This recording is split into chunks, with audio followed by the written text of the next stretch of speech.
Between 1837 and 1901, Victorian Britain saw unimaginable wealth alongside crushing poverty, creating two worlds separated by just a few streets. The richest lived in opulent mansions with dozens of servants, while the poorest crammed into filthy single rooms with entire families.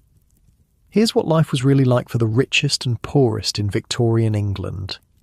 So, yeah, if these stories help you sleep, hit subscribe. And I'm curious, what time is it where you are? Comment your location and time. I always read them thinking, wait, people in New Zealand listen to history stories to sleep? Alright, tonight it's Victorian England, but hold on. Get comfortable first. Seriously, take a second. Adjust whatever needs adjusting. You're not going to want to move once we start. Your eyes flutter open to darkness. For a moment, you're confused. Then reality crashes in. You're in a four-poster bed in 1860s London, and you're obscenely wealthy. The Egyptian cotton sheets beneath you cost more than most people make in a month. The mattress is stuffed with the finest horsehair, not the cheap straw that breaks down after a year. Unlike your modern memory foam that cradles you perfectly, this bed is firm but still absurdly comfortable compared to what 90% of Londoners are sleeping on right now. It's still dark, but the blackness is softening around the edges. Maybe 5 a.m? Not that it matters, you won't be getting yourself out of bed. That's what the servants are for. Good morning, my lord. The voice comes from the doorway as the door silently swings open. One of your footmen, William, you think, though honestly you have trouble keeping track of them all, enters carrying a silver candlestick. Behind him is your valet, Jenkins, who's been with you for 15 years. William lights the gas lamps while Jenkins prepares your morning routine. "It's going to be a fine day, sir," Jenkins says as he lays out your morning clothes. "Perhaps the blue waistcoat today?" You mumble something affirmative and sink back into the pillows for a few more minutes of warmth. Your bedroom is massive, probably 40 feet square with 14-foot ceilings. The fireplace across from your bed is taller than most men, and William is already stoking it to chase away the morning chill. Here's the thing about being rich in Victorian England. You're never alone. Never. There's always someone hovering, waiting, watching. Privacy is actually something the poor have more of, if only because no one cares what they're doing. Wait, let me back up a bit.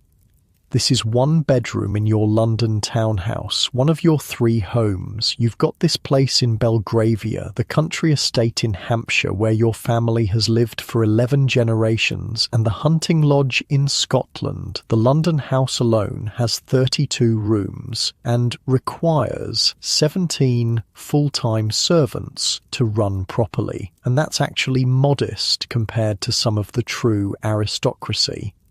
"Will you be attending Lord Hartington's dinner this evening, sir?" Jenkins asks as he helps you into your dressing gown. It's silk, of course, with embroidery that took some poor woman weeks to complete. You're paying her a fair wage, though. You're not a monster.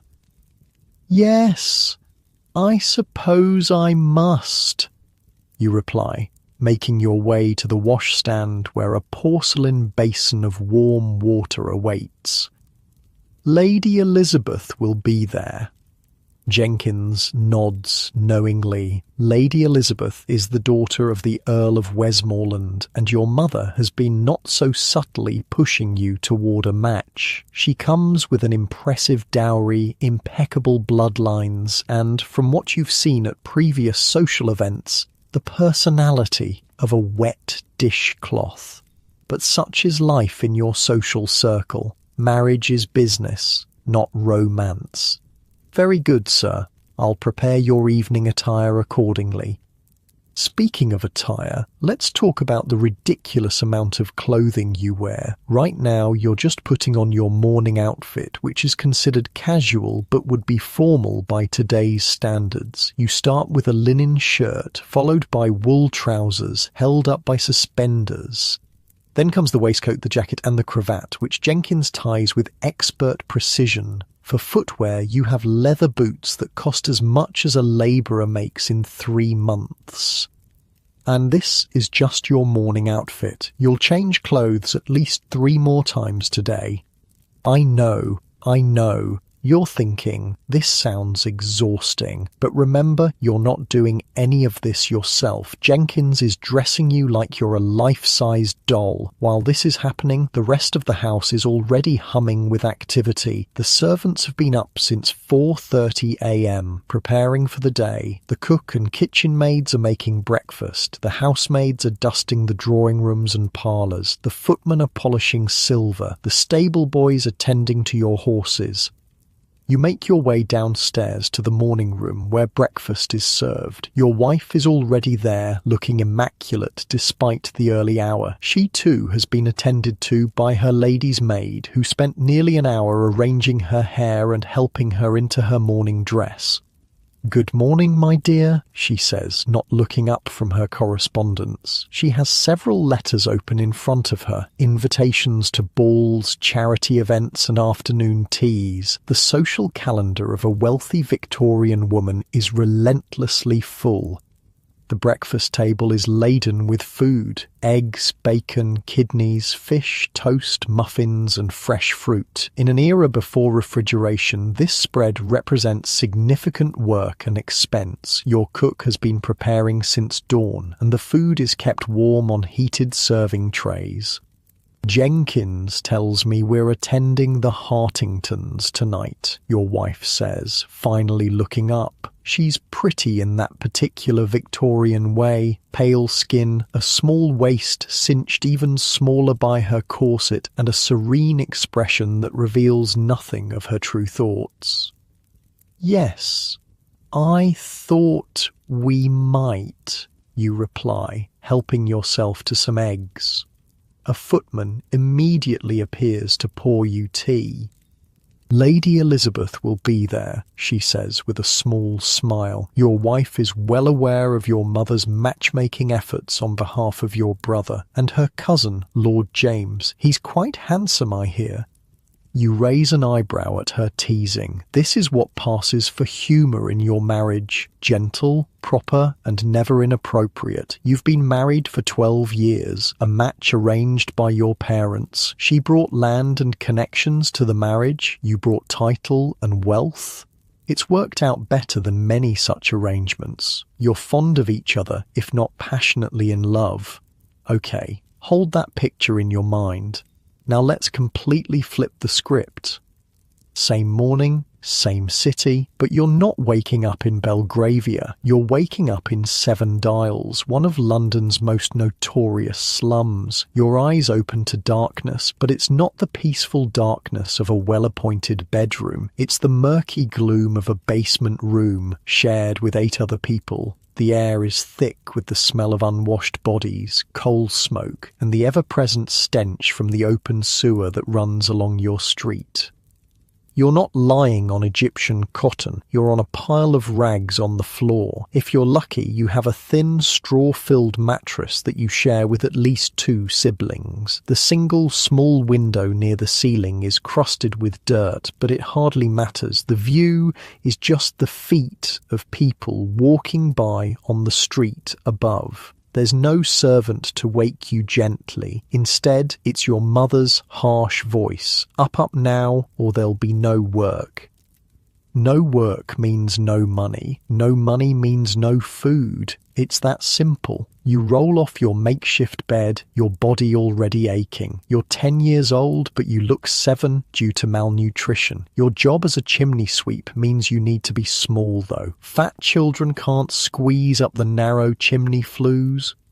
Unlike your wealthy counterpart across town, your morning ablutions are brief. There's a cracked basin with yesterday's water, which you share with your siblings. You splash your face, not that it matters. You'll be covered in soot within hours. Breakfast, a chunk of bread, if you're lucky, maybe a bit of dripping, congealed fat to spread on it if times are good, tea so weak you can see through it, already made by your mother who's been up since 4 a.m. preparing to go to her job as a washerwoman. Hurry now, she says, handing you the bread. Her hands are red and raw from lye soap and hot water. At 35 she looks 60, her body broken by poverty and labour. Mr. Jenkins won't wait, and there's others who want your position. Mr. Jenkins, not the valet from our other story, but the chimney sweep master who essentially owns you for the next 7 years through your apprenticeship. You were sold to him when you were 7 because your family couldn't feed you. He's supposed to teach you a trade, house you, and feed you. In reality, he works you nearly to death, beats you regularly, and feeds you just enough to keep you alive. You pull on your only set of clothes, the same ones you wore yesterday and the day before. They're stiff with dirt and soot. No fancy outfit changes for you. These clothes will stay on until they literally fall apart, at which point they'll be roughly mended and put back on. Your mother looks you over and sighs. Try to come back with something today, she says. What she means is try to steal something from the houses where you clean chimneys. A silver spoon, a handkerchief, anything that can be sold or pawned. It's dangerous. You could be transported to Australia or even hanged for theft. But hunger is a powerful motivator. You nod and slip out into the London dawn. The streets are already busy with workers, men and women heading to factories, street vendors setting up their carts, night soil men who collect human waste, finishing their disgusting rounds. The air is thick with coal smoke, creating the infamous London fog that's actually more like smog. It clings to your skin and clothes, gets in your lungs, burns your eyes, but it's just part of life. You barely notice it anymore. You weave through the narrow streets toward Mr. Jenkins' shop. 7 Dials is a maze of tenements and shops, the buildings leaning toward each other as if conspiring. In some places, you can stretch out your arms and touch buildings on both sides of the alley. The streets are filthy. Garbage, animal waste, human waste in some cases. The sewage system is primitive at best, non-existent at worst. Disease is a constant companion in neighbourhoods like yours. Cholera, typhoid, tuberculosis. They claim lives every day, especially children's lives. You've already lost 3 siblings, which actually makes your family fortunate compared to many. You arrive at Mr. Jenkins's shop just as he's unlocking the door. He's a massive man with hands like hams and breath that reeks of gin, even this early in the morning. You're late, he growls, cuffing you on the ear hard enough to make you see stars. You're not late, you're actually early on, but arguing would just earn you another blow. Inside, the other sweeps are gathering, all boys, all small, all with the same hollow-eyed look of constant hunger and fear. The youngest is 5, a tiny slip of a boy who still cries for his mother sometimes. The oldest is 14, but small for his age. Once boys get too big for the chimneys, they're turned out with no skills except climbing. Many become pickpockets or worse. Right then, Mr. Jenkins says, gathering his tools, brushes, scraping tools, bags to collect the soot. Soot is valuable. It can be sold for fertilizer or to make black pigment. That's part of how Mr. Jenkins makes his money on top of what he charges for your services. Parker, you take the new boy to Lady Morrison's place on Wimpole Street. Do all the kitchen chimneys and the main parlour. And mind you do it right. Lady Morrison complained last time. Parker, the 14-year-old, nods grimly. Lady Morrison's chimneys are narrow and run hot. It's dangerous work, but all chimney sweeping is dangerous. Boys get stuck and suffocate. They fall. Their lungs are destroyed by soot, leading to the painful death known as chimney sweep's cancer. And yet, as awful as chimney sweeping is, you're actually considered fortunate compared to some children. Factory work can be even more dangerous, children losing limbs in machinery or slowly being poisoned in match factories. Mine work means days spent in complete darkness, breathing coal dust, crawling through tunnels too small for adults. As you follow Parker through the awakening streets of London, your path takes you briefly through a wealthier area, and there you spot him, the gentleman from our other story, stepping into his carriage for his morning ride. For a brief moment, your eyes meet. He looks away first, uncomfortable with your gaze. To him, you're barely human. A necessary bit of the urban machinery that keeps his world running smoothly.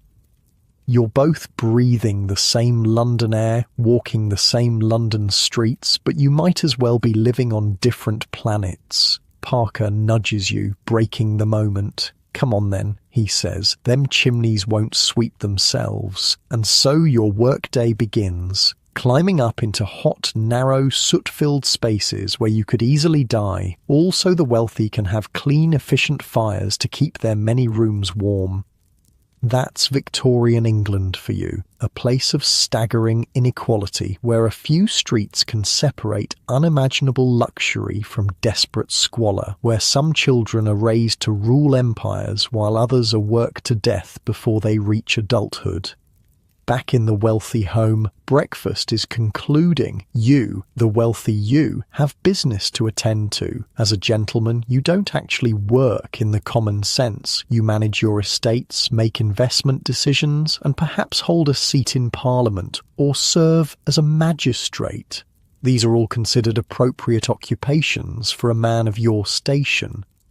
Today, you'll be meeting with your solicitor about some property investments, then your club for lunch, then perhaps a ride in the park if the weather holds. Your wife has her own schedule, charity committee meetings, visits to less fortunate relatives who are still quite comfortable by normal standards, perhaps some shopping or social calls. Don't forget we have the Hendersons for tea before the Hartingtons' dinner, your wife reminds you as you prepare to leave. Social obligations are constant and cannot be ignored without consequences. Of course, my dear, I'll be back by 4, you reply, kissing her gloved hand, a proper display of affection for a Victorian gentleman. Your butler hands you your hat, gloves and walking stick as you exit through the front door. Your carriage awaits, the horses groomed to perfection, the coachman in livery. As you settle into the leather seat, you glance out the window and see a chimney sweep, a small, ragged boy covered in soot. For a moment, your eyes meet, and something uncomfortable stirs in your chest. Then the carriage moves forward, and the moment passes. The two Londons continue their parallel existence, one of privilege, comfort, and excess, the other of deprivation, struggle, and bare survival, and most days neither truly sees the other. I don't know about you, but when I think about Victorian England, I find myself wondering which world I would have been born into. The odds say the poorer one. The vast majority of people lived lives of hardship. The fancy balls and fine country homes we see in period dramas, those were for the tiniest sliver of society. I mean, imagine getting up in the morning and having someone else dress you. Actually, don't try to picture that too clearly. It's weird, right? Like, there's a grown man whose entire job is to put your pants on for you. That's got to be awkward the first few dozen times. But then again, imagine being that little chimney sweep, climbing up into spaces so narrow your shoulders get stuck sometimes, breathing in that soot day after day, knowing that most boys in your position don't make it to adulthood. Suddenly having someone put your pants on doesn't seem so bad. That's the thing about history. It's easy to romanticize the past when you're only looking at one slice of it. The truth is always more complicated, more uncomfortable. As the day progresses in both worlds, the contrasts only become more stark. The wealthy family's day unfolds with leisure and comfort. Meetings conducted in well-appointed offices, lunch at exclusive clubs, perhaps some shopping at fine establishments where shopkeepers bow and scrape. Every need is anticipated and met, often before they're even aware of the need themselves. Meanwhile, the chimney sweep's day is a brutal marathon of physical suffering, climbing, scraping, choking on soot, burns from hot flues, cuts from broken bricks, the constant fear of getting stuck, all for a few pennies that will mostly go to the master sweep, with perhaps a crust of bread as your midday meal. And the worst part, this system seemed perfectly natural to the Victorians. The idea that society was divided into distinct classes with different rights and expectations was taken for granted. The rich genuinely believed they deserved their comfort, that it was the natural order of things. And many of the poor accepted their lot as inevitable, focusing on day-to-day survival rather than questioning why their children were dying while others thrived. It would take decades of reform movements, labour organising and social awakening to begin addressing these inequalities. The seeds were being planted during the Victorian era, but the harvest would come much later. As night falls across London, both our characters prepare for sleep, one in a soft, clean bed with fresh sheets and a full stomach, the other on a pile of rags, body aching, stomach growling, same city, same time, different worlds. And as you lie in your comfortable modern bed, perhaps give a thought to which world you might have inhabited had you been born in Victorian London. The odds are you'd have been much closer to our little chimney sweep than to the gentleman in his townhouse. Something to be grateful for as you drift off to sleep.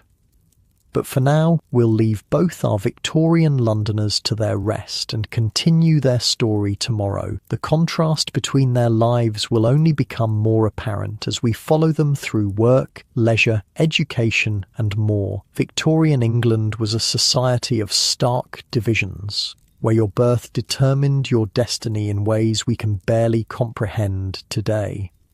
In your cosy bed, with your full stomach and access to modern medicine, you're already living a life that even the wealthiest Victorian would envy in some ways. Keep that thought close as you drift off to sleep, surrounded by comforts that would seem magical to people just a few generations ago. The morning light streams through the ornate windows of your study, casting long rectangles across the Turkish carpet. It's 10 a.m. and you've been working for nearly an hour now. I put working in quotes because what constitutes work for a wealthy Victorian gentleman would barely qualify as effort to most people. You sit at a massive mahogany desk reviewing accounts from your country estates. The numbers are presented in perfect columns by your land agent, who actually does the real work of managing your property. Your job is essentially to read his reports and make occasional decisions about investments or improvements. Your butler enters after a discreet knock. "Mr. Harrington has arrived, sir." You look up from your papers. "Ah, yes, show him in." Mr. Harrington is your solicitor, essentially your lawyer and financial advisor rolled into one. He's middle class, educated at a good but not great school, and makes a comfortable living managing legal affairs for gentlemen like yourself. He enters with a deferential nod, clutching a leather portfolio. "Good morning, my lord. I trust I find you well." "Quite well, Harrington. What news on the Manchester property?" Mr. Harrington takes a seat across from you and opens his portfolio. "Most promising, sir. The factory is now fully operational and the first quarter's profits exceed our projections by nearly 15%. What he doesn't mention, and what you don't ask about, are the conditions inside that factory. The 14-hour workdays, the child labourers, the dangerous machinery with no safety features, the pitiful wages. That's not your concern. Your concern is the 15% above projections. "Excellent," you say, allowing yourself a small smile. "And the railway shares?" also performing admirably. The new line to Bristol has increased in value by 20% since your initial investment. And so it goes. A catalogue of your money making more money, all without you having to do anything resembling actual labour. This is the Victorian gentleman's ideal, to live off investments, property and inherited wealth. To dirty one's hands with trade or manufacturing is considered vulgar, though many aristocrats secretly invest in such enterprises through intermediaries like Mr. Harrington. You're not a totally useless person, though. You serve as a magistrate in your country district, sitting in judgment over poachers and petty thieves. You hold a seat in Parliament, though you rarely attend except for important votes. You're a patron of several charities, donating money and occasionally attending fundraising events. You consider these activities your contribution to society, your noblesse oblige. The meeting with Mr. Harrington concludes after about an hour. You've made decisions involving thousands of pounds, more money than a factory worker would see in a lifetime, with nothing more strenuous than a few signatures and nods. Will that be all, sir? Your butler asks as Mr. Harrington departs. Yes, thank you, Wilson. I believe I'll head to my club for lunch. Your work day is effectively over before noon. Time for leisure.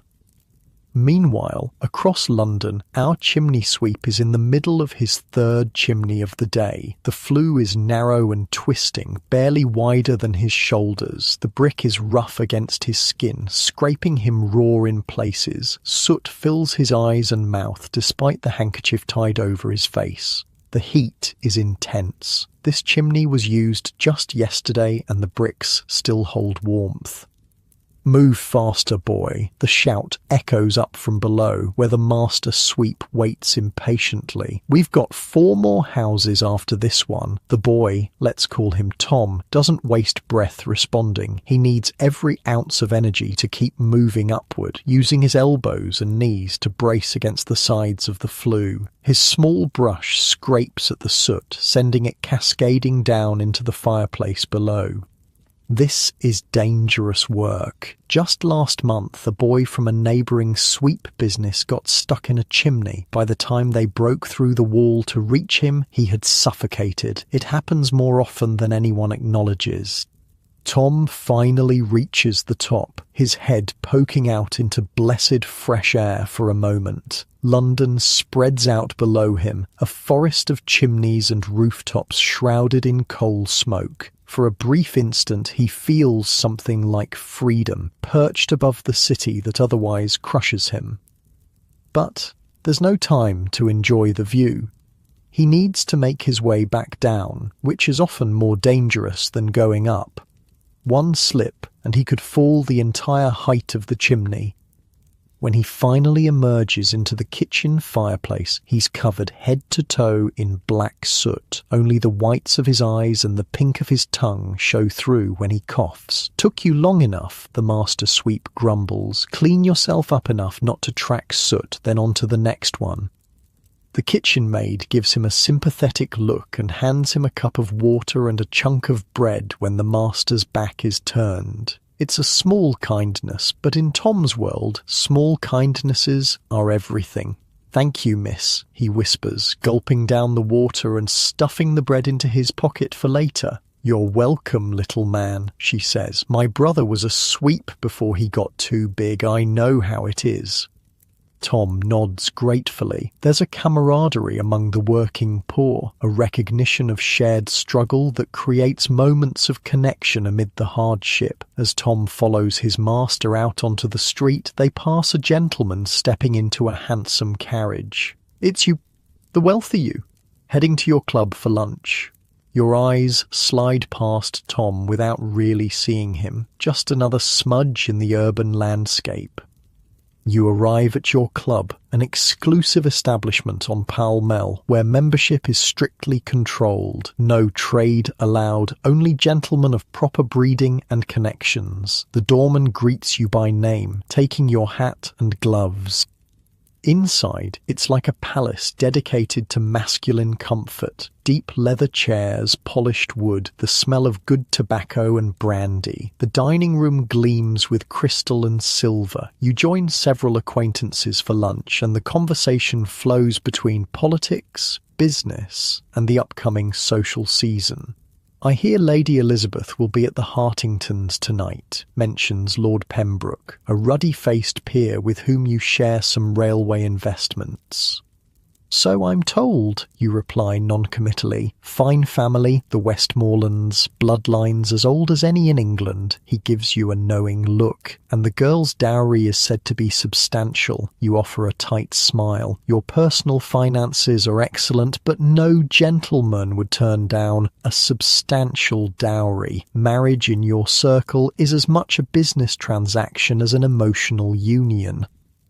Lunch is 5 courses: soup, fish, meat, dessert, and cheese, accompanied by fine wines. The food is exquisite, prepared by a French chef who commands a salary higher than most government officials. You eat until pleasantly full, then retire to the smoking room for brandy and cigars. This is the work of a wealthy Victorian man: meetings, meals, social connections. The real labour that generates your wealth happens far away, performed by people you'll never meet. Tom's lunch is the chunk of bread from the kitchen maid, eaten hastily between chimneys. It's barely enough to keep him going, but he's used to hunger. His master doesn't stop for a proper meal. Time is money, and there are chimneys to sweep. By mid-afternoon, Tom has cleaned 5 chimneys. His body aches, his lungs burn, and he's covered in cuts and bruises. But the day isn't over. There's one more house, this one with a particularly difficult chimney that twists at an odd angle. "You'll need the brush with the long handle for this one," his master tells him, handing him the tool. "And be quick about it. Lady Harrington is hosting a dinner tonight, and she wants her drawing room fire perfect." The name catches my attention. Lady Harrington, your wife. Tom is about to clean the chimney in your London home. He enters through the servants' entrance, careful to keep his sooty feet on the cloth path laid down by the housemaids specifically for this purpose. The house is a flurry of activity preparing for the evening's dinner party. Footmen polish silver, maids dust ornaments, the cook shouts orders in the kitchens. Tom is led to the main drawing room, a space larger than his entire tenement building. Crystal chandeliers hang from a ceiling painted with classical scenes. Silk wallpaper, gilded mirrors, and furniture that costs more than Tom's master will earn in his lifetime. And there she is, your wife, Lady Harrington, directing the placement of flower arrangements. She glances at Tom with a mixture of distaste and resignation. Chimney sweeps are a necessary evil, bringing filth into her immaculate home. "Be sure he doesn't soil anything," she instructs the housekeeper, "and have the maids dust again once he's finished." Tom is invisible, talked about as if he can't hear or understand. This is normal for him. The wealthy rarely address servants directly, and chimney sweeps are lower than servants. He sets to work on the drawing room chimney, aware that every eye is watching for mistakes. This chimney is particularly challenging. It hasn't been cleaned in months, and the flue narrows severely about halfway up. I need to pause here and talk about something many people don't know about Victorian chimney sweeps. See, chimneys get clogged with a substance called creosote, which is basically hardened tar from wood and coal smoke. It builds up inside chimneys and can catch fire if not removed regularly. When a chimney's really clogged, sweeps would sometimes resort to a horrifying practice. They'd send a boy up, and then they'd light a small fire below. The heat and smoke would drive the boy upward, forcing him to climb faster while scraping away the creosote. Children would get burned, suffocate, or fall trying to escape the heat and smoke. It was technically illegal by the 1840s, but it still happened, especially with difficult chimneys like the one Tom is facing.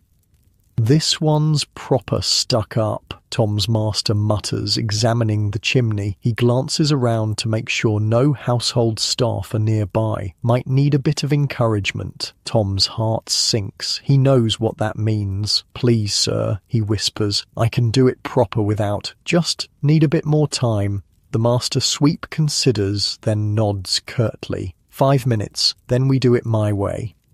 Tom attacks the chimney with desperate energy, scraping and brushing, pushing his small body into spaces that would terrify most adults. He ignores the cuts from rough brick, the choking soot, the dizziness from poor air. Anything is better than encouragement. When he emerges, 15 minutes later, he's managed to clear the worst of the blockage. His master examines the work with a critical eye, then gives a grudging nod of approval. "It'll do. Get your things. We're finished for today."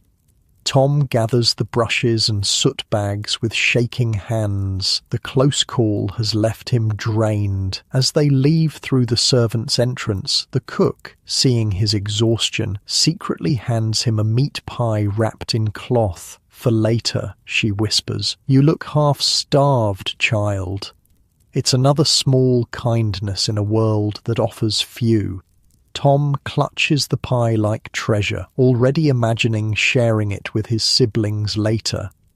As they exit onto the street, they pass you returning home to dress for dinner. You notice the chimney sweep leaving your house but think nothing of it. Just another service performed by the invisible hands that keep your world running smoothly. This is the reality of work in Victorian England. Some direct and supervise, others labour until their bodies break. Some earn in a minute what others won't see in a lifetime, and most accept this arrangement as natural, even divinely ordained. Now, let's shift gears and look at women's work in both worlds. Your wife doesn't work in the traditional sense. Her job is to manage the household, supervise the servants, maintain social connections, and represent the family's status through her appearance and conduct. It's not easy. Victorian high society has countless unwritten rules, and one misstep can damage a family's reputation. Today, after directing the preparations for tonight's dinner, she has correspondence to attend to. Seated at her writing desk, a delicate rosewood piece that cost more than a labourer's annual wage, she replies to invitations, writes thank you notes, and sends instructions to tradespeople. Her lady's maid stands nearby, ready to assist with any need. The relationship between a lady and her maid is often the closest one in her life, more intimate in many ways than her relationship with her husband. The maid knows all her secrets, helps her dress and undress, styles her hair, and often serves as a confidant. Jenkins says Lord James will be at the Hartingtons tonight. Your wife mentions to her maid as she seals a letter with wax. Indeed, my lady. The maid keeps her expression neutral, but there's a hint of interest in her voice. She knows her mistress finds Lord James amusing company. Yes, he's just returned from India, apparently. Should have some interesting stories. She selects another sheet of monogrammed stationery. The blue dress tonight, I think, with the pearls. An excellent choice, my lady. This is women's work in wealthy Victorian households, managing social connections, maintaining appearances, supervising servants. It's constrained and often tedious, but it comes with enormous privilege. Contrast this with the work of poor women like Tom's mother. She's been at the washing house since dawn, standing in steaming water mixed with harsh lye soap, scrubbing other people's linens until her hands bleed. The washing house is deafening, dozens of women pounding clothes, wringing them through mangles, shouting to be heard over the din. Her back aches from bending over the washtub, her hands are raw and cracked, and the steam has made her hair hang in damp strings around her face. She looks 20 years older than she is. For this brutal labour, she earns a few shillings, barely enough to feed her children, and she's actually fortunate compared to many women. At least washing is considered respectable work. Many poor women resort to prostitution when they can't earn enough from factory work or domestic service. The Victorian era's notorious double standard is on full display in attitudes toward women's work. Middle and upper class women are expected to remain in separate spheres from men. The home is their domain, and paid work would be shameful. Yet working class women must labour alongside men in factories, fields, and workshops, often while also bearing full responsibility for home and children. By late afternoon, both our characters are finishing their work day. You return home to dress for dinner, assisted by Jenkins, who has laid out your evening clothes: black tailcoat, white waistcoat, starched shirt, and black trousers. Dressing for a formal dinner is a ritual that takes nearly an hour. "The new cologne from Paris has arrived, sir," Jenkins mentions, as he helps you into your shirt. "Would you care to try it this evening?"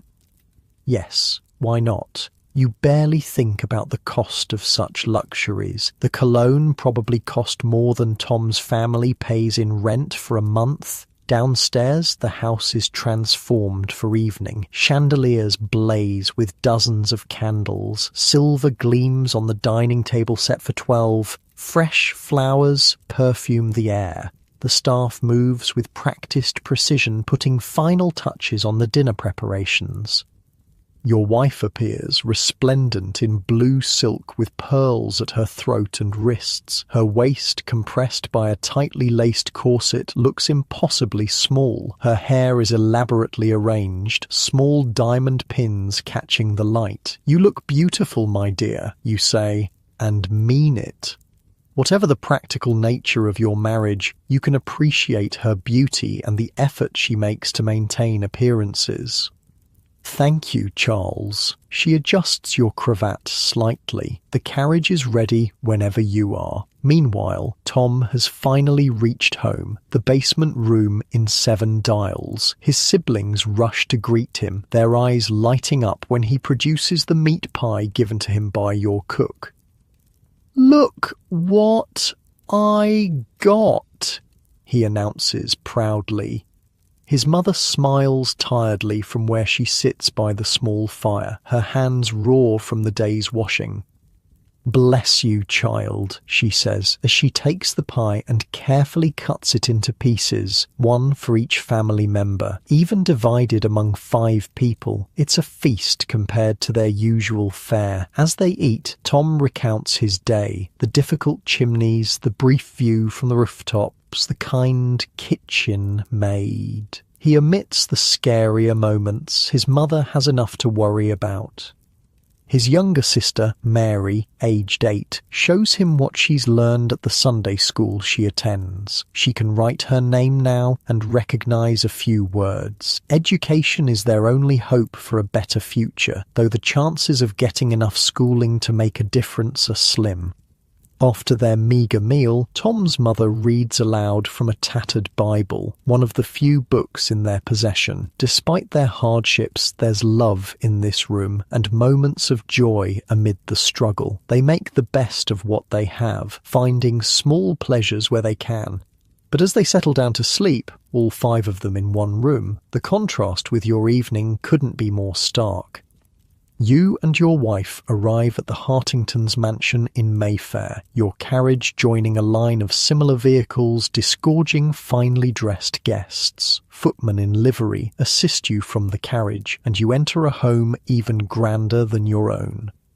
The evening ahead will include multiple courses of fine food, excellent wine, music, conversation, and social manoeuvring. You'll discuss politics, investments, and gossip about absent friends. You'll observe who's rising and falling in society's estimation. You might even further your acquaintance with Lady Elizabeth or her cousin Lord James. two worlds separated by just a few miles of London streets, two completely different experiences of work and reward, and neither fully sees or understands the other. I think about this divide sometimes when I'm stuck in traffic or waiting in a long line. I get annoyed, impatient. Then I remember Tom up in that chimney, or his mother standing in lye water for 14 hours. My hardships suddenly seem pretty trivial. Victorian England wasn't that long ago, just a few generations. Many of the social structures they created still influence our world today. The extreme inequality has diminished in some ways, increased in others, but the fundamental question remains: how do we value different kinds of work, and why do we accept such vast differences in reward?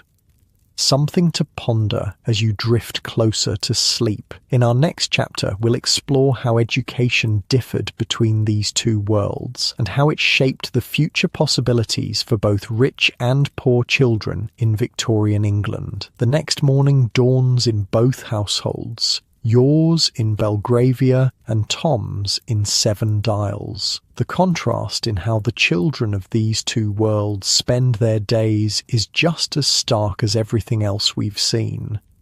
In your wealthy home, your son William, let's say he's 12, wakes to the sound of his valet drawing the curtains. Yes, even children of the wealthy have their own servants in Victorian England. The boy yawns and stretches in his four-poster bed, his room nearly as large as Tom's entire home. "Good morning, Master William," says the valet, a young man named Peters, who serves as a combination of servant and companion to your son. "Mr. Crawford will be here at 9 for your Latin lesson."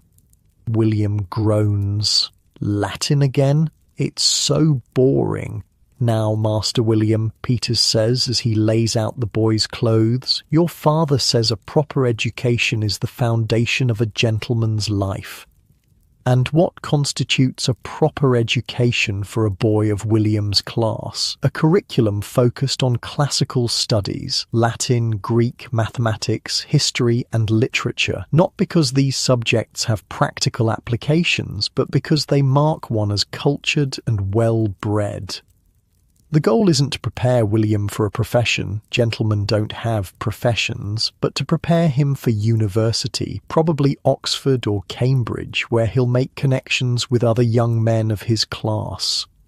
For now, William is educated at home by a series of tutors who visit daily. Each is a specialist in his field, often a clergyman or university graduate who hasn't quite succeeded enough to secure a more prestigious position. They're paid well by your standards, but are firmly middle class, occupying an awkward position between servant and equal in your household.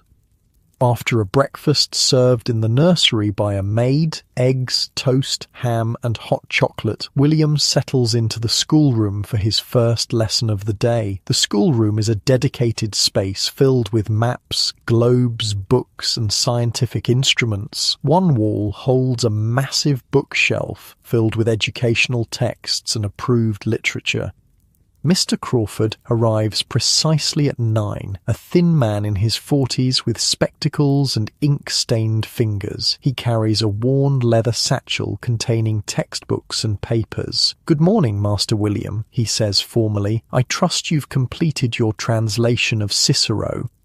William produces several sheets of paper covered in a neat, if reluctant, hand. The translation is mediocre. William finds Latin tedious, but Mr. Crawford won't criticise too harshly. The son of a wealthy family can't be treated like a common schoolboy, no matter how lazy his scholarship. Yes, Mr. Crawford says, scanning the work. Some errors here and here, but the general sense is correct. Now, let us move on to today's passage. And so begins 4 hours of education before lunch, followed by 3 more after. William will study mathematics with another tutor in the afternoon, then perhaps have a fencing or riding lesson if the weather permits. Physical education is considered important for boys of his class, not just for health, but to develop the bearing and skills expected of a gentleman. This education is expensive. Each tutor charges several guineas per week, but it's considered an essential investment in maintaining the family's social position. William isn't being prepared to earn a living, he's being prepared to manage the family estates and investments he'll eventually inherit and to take his place in high society. Now, let's switch to Tom's morning. There's no valet, no private schoolroom, no tutors. Tom is already at work. We've established he's a chimney sweep. His education, such as it is, happens in stolen moments. His younger sister Mary, though, might give us a better window into poor children's education. At 8, she's still too young for full-time work, though she helps her mother with washing and minding the baby. 3 mornings a week she attends a ragged school, a charity-run institution for the poorest children. The ragged school is a single room above a stable, filled with 60 children of various ages. They sit on benches at rough wooden tables, the smallest children at the front, the older ones at the back. There's one teacher, Miss Perkins, a spinster in her 30s, who sees this work as Christian charity.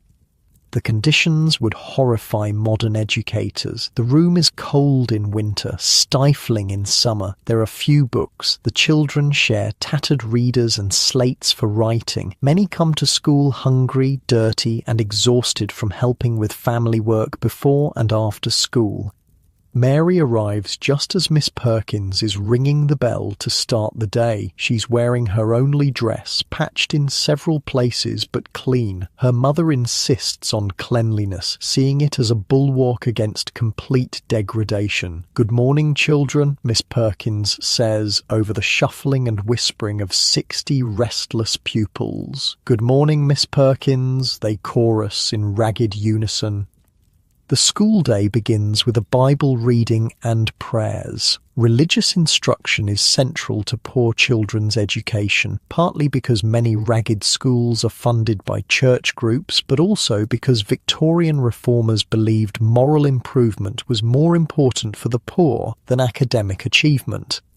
After prayers, the children are divided by ability rather than age. Mary joins a group learning basic reading. She's bright and eager to learn, but her attendance is irregular. When her mother needs help or there's paying work she can do, education takes second place to survival. Miss Perkins moves between groups, setting work for each before moving on. The older children often help teach the younger ones, using the monitorial system common in poor schools of the era.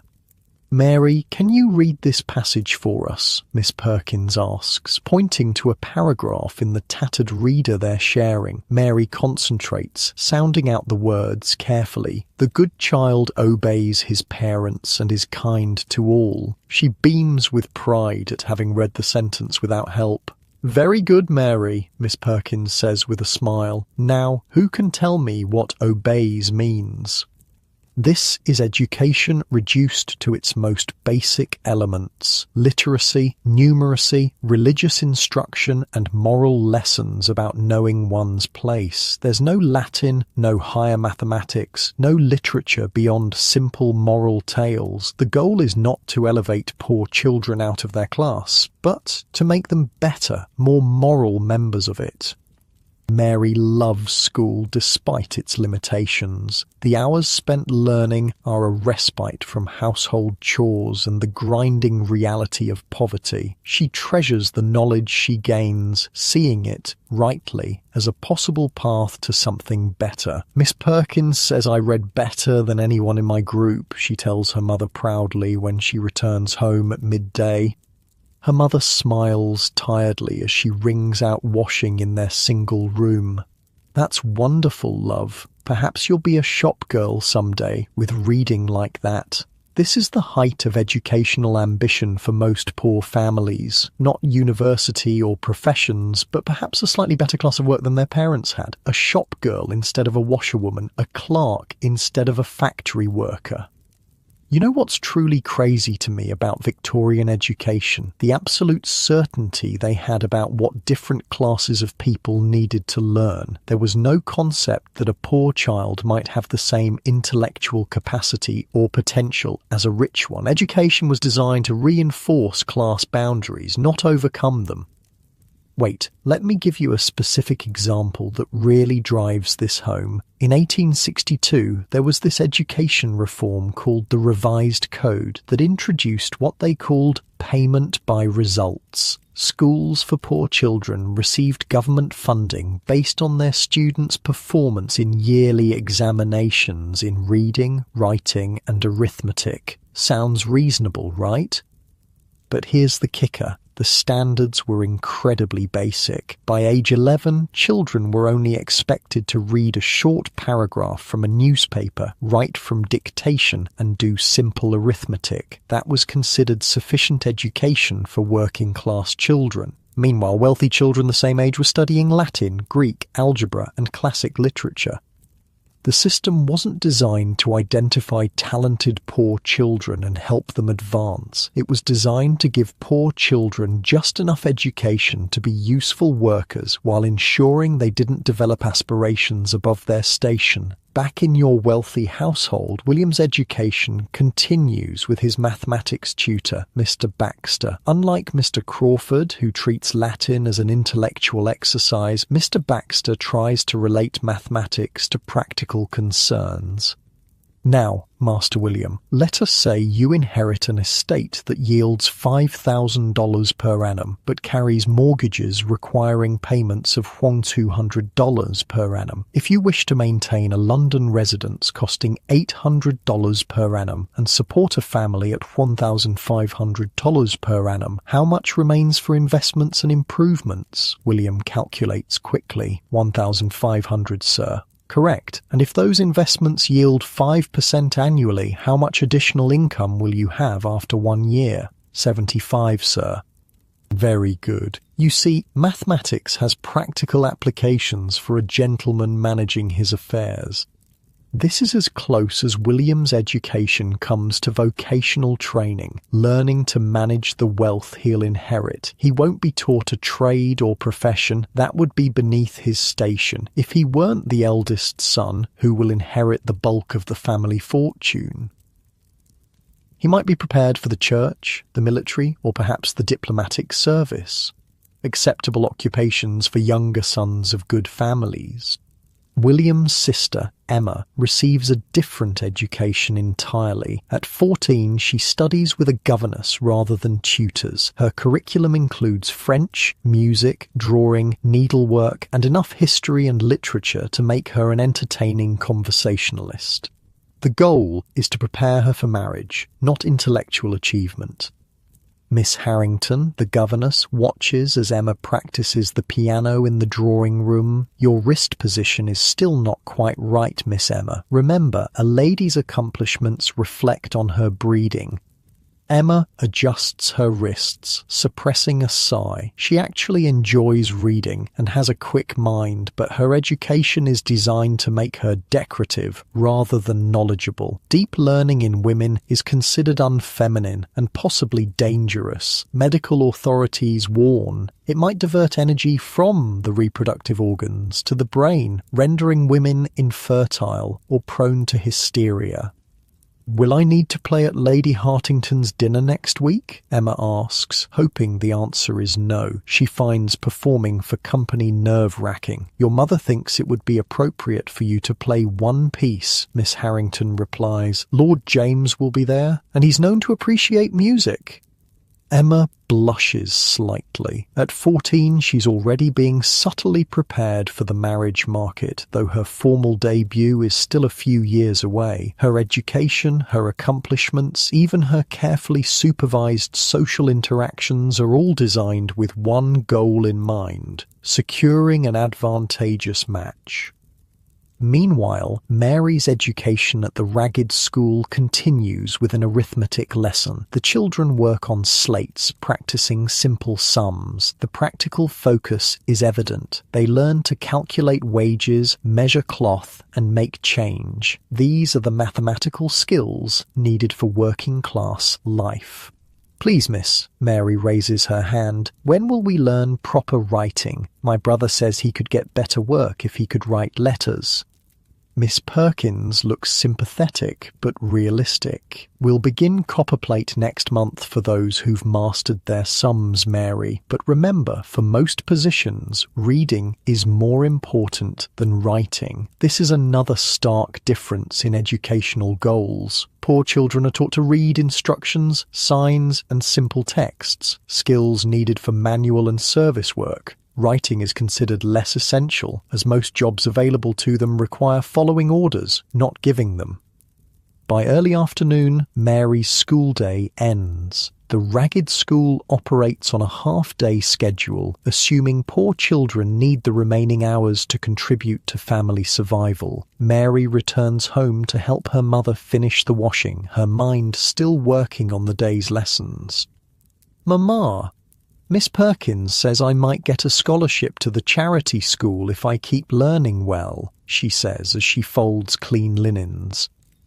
Her mother looks up, conflicted. A charity school would mean more education, perhaps even until age 12 or 13, but it would also mean years without Mary's contribution to the family income. "We'll see, love," she says, not wanting to discourage her daughter's hopes, while remaining practical about their circumstances.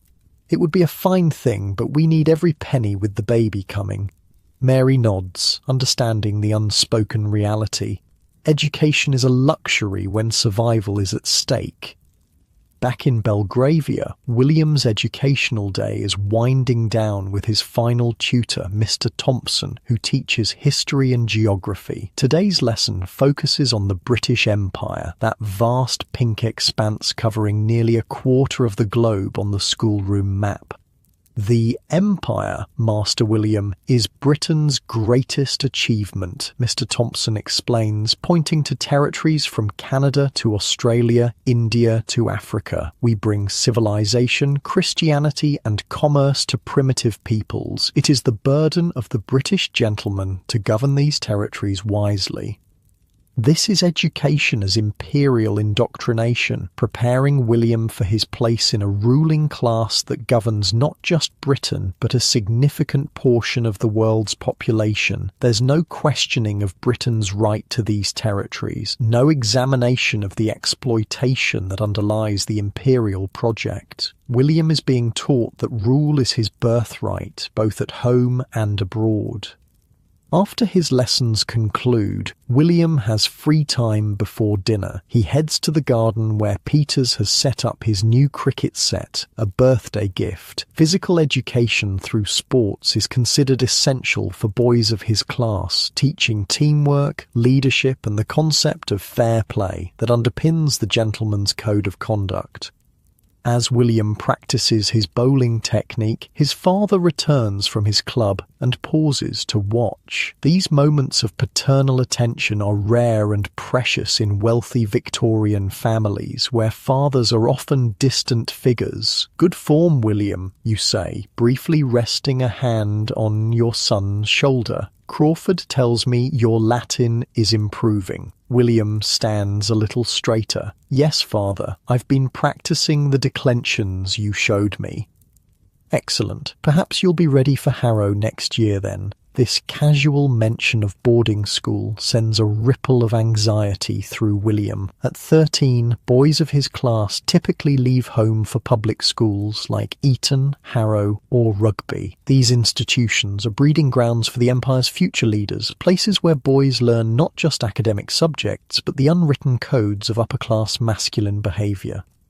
The curriculum at these schools remains heavily classical, with an emphasis on Latin, Greek, and mathematics. Conditions are often harsh by modern standards: cold dormitories, poor food, harsh discipline, and institutionalized bullying. But the social connections formed there will shape the rest of William's life. I'll work hard to be ready, father, William says, hiding his apprehension. You nod, satisfied, and continue into the house. You yourself attended Eton, as did your father and grandfather. It's simply what men of your class do. The possibility that William might not attend or might attend a different type of school never crosses your mind. This certainty about educational paths is common across all classes in Victorian England. Children are prepared for the lives they're expected to lead, with little thought given to individual talents or desires. The education system is designed to reproduce the existing social order, not challenge it.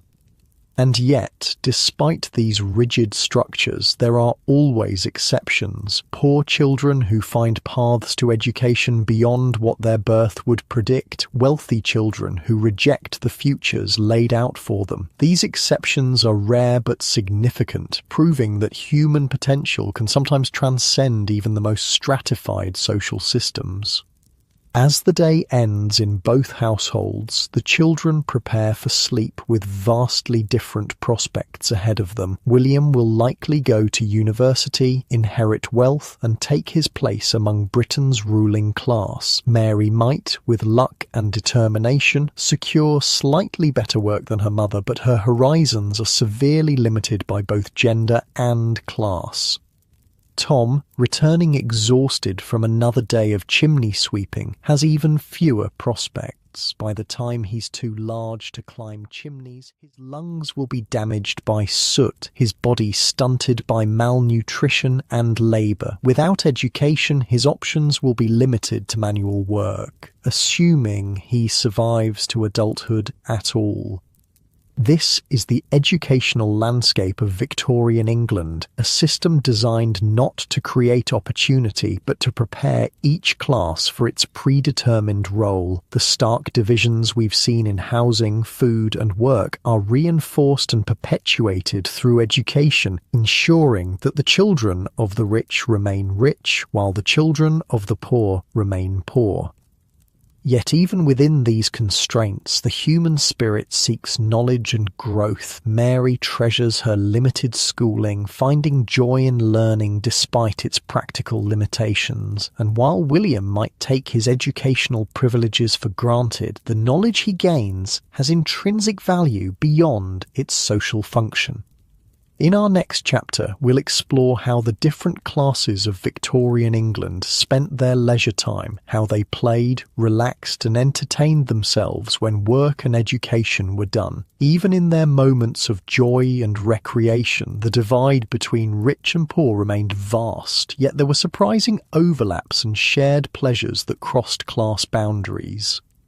As you drift closer to sleep, consider how education has shaped your own life and opportunities. Most of us today have access to learning that even the wealthiest Victorians couldn't imagine. It's a privilege they would have understood well, even if the democratic distribution of that privilege would have shocked them. The weekend arrives in both our Victorian worlds, a concept that means very different things depending on your social class. For the wealthy, weekends are for leisure and social display. For the poor, they might bring a partial reprieve from labour, but rarely a complete one. Let's start with your Saturday. As a wealthy Victorian gentleman, you wake later than usual, perhaps 8 a.m. instead of 7, and enjoy a leisurely breakfast with the morning papers. The Times for serious news, perhaps Punch for humour and social commentary. Your butler has ironed the newspapers to remove the ink that might soil your fingers, just one of countless invisible services performed for your comfort. "Will you be riding in the park this morning, sir?" Jenkins asks as he helps you dress in casual morning attire, which still involves a jacket, waistcoat and properly tied cravat. "Yes, I think so. Have Thompson ready the bay mare." Horseback riding in Hyde Park, particularly along the fashionable stretch known as Rotten Row, is a social ritual as much as exercise. Between the hours of 10 a.m. and 1 p.m, the park becomes a showcase for the wealthy and well-connected. Ladies and gentlemen display their horsemanship, their fine mounts and their fashionable riding attire, while exchanging greetings and gossip. Your bay mare is a beautiful animal worth more than a working man's annual salary. Her coat gleams from daily grooming by dedicated stable hands. Your riding boots alone cost more than Tom's family spends on food in a month. As you trot along the sandy path of Rotten Row, you exchange nods and brief conversations with acquaintances. It's a perfect spring day, the kind that makes even London seem fresh and full of possibility. Harrington, good to see you out. Lord Pembroke pulls his stallion alongside yours. Thought you might be recovering after the Hartingtons' dinner. Went rather late, didn't it? You smile. Not too bad. Left before the worst of it. Wise man, I saw Westmoreland carrying his daughter to the carriage at 3 a.m. Poor girl was dead on her feet. He gives you a meaningful look. Lady Elizabeth seemed quite taken with you, by the by. This is leisure serving its social purpose, recreation combined with networking, courtship and status display. Even your choice of horse and how well you ride it contribute to your social capital. After your ride, you might visit your club for lunch, then perhaps attend a cricket match at Lord's, or go to the races if it's the season. Sporting events are important social occasions, opportunities to see and be seen while enjoying the competition. Gambling is a common feature of wealthy leisure, not the desperate wagering of the poor, but elegant, controlled risk-taking that demonstrates both your wealth and your sporting attitude toward it. You might bet substantial sums on horses or cricket matches, or play cards for high stakes at your club. Losing gracefully without visible concern over the amounts marks you as a true gentleman. Let's shift across town to see how Tom and his family spend their Saturday. For Tom, Saturday means a half day of work rather than the usual 14 hours. He still rises before dawn to sweep chimneys, but finishes around 2 p.m. This half day is a Victorian reform intended to provide working people with some leisure time, though many employers find ways around it.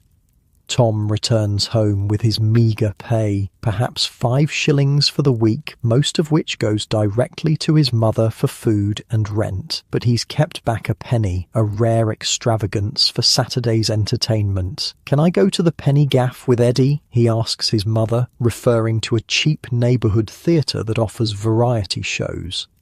His mother hesitates. Penny gaffs have dubious reputations. They're often rowdy and sometimes feature content that's hardly appropriate for children. But Tom works hard all week and childhood pleasures are few in his world. "Just an hour, mind," she says finally, and straight back after.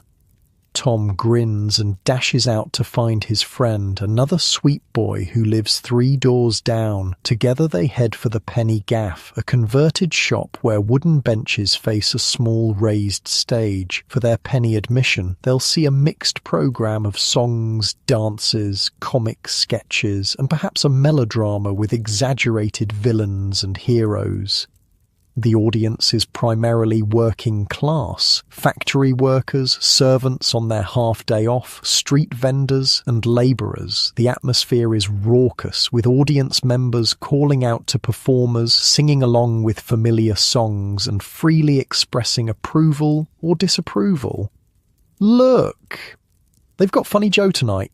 Eddie points excitedly to a crude poster advertising a popular comedian.